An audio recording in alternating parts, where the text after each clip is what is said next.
Brand audit sa mga plastic nga gilabay sa kasapaan gipahigayon sa environmental group nga Greenpeace. Samtang mga Rainbow Warriors luwan sa barko sa Greenpeace midunggo sa dakbayan sa Sugbo. Ani ang report.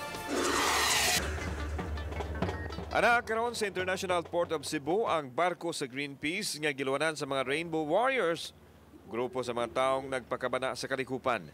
Usa sa sentro sa ilang pagbisita sa Sugbo ang hugot nga pagpakigalayon sa mga lokal nga kamhanan sa kampanya pagdili na sa paggamit og plastic. Giulagway sa Greenpeace nga grabe na kayang problema nga nahatag sa paggamit og plastic lakip na dinhi sa Sugbo. We wanted to be a global campaign para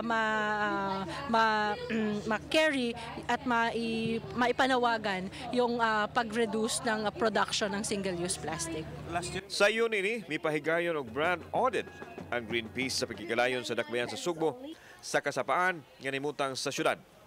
Nakakuha sila og mukapin sa libo ka mga plastic brand nga gipanag-iya sa mga dagkong kumpanya sa nasod. Sagad sa mga nakuha, mga putos sa shampoo, mga pagkaon ug uban pa.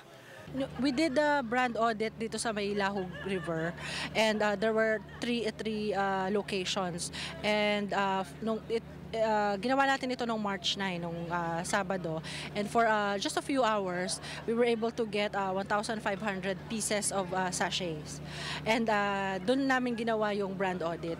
Gipahigayon usab ang pinirmahay sa kasabutan tali sa provincial government alang sa mas higpit nga pagdili na sa paggamit og plastic. Dakong hagit alang kanila apan nang hinaon sila nga hingpit nang may minusan o baka matapos ang paggamit sa plastic. Kauban si John Solon, ako si Alan Domingo. Balitang Bisdak.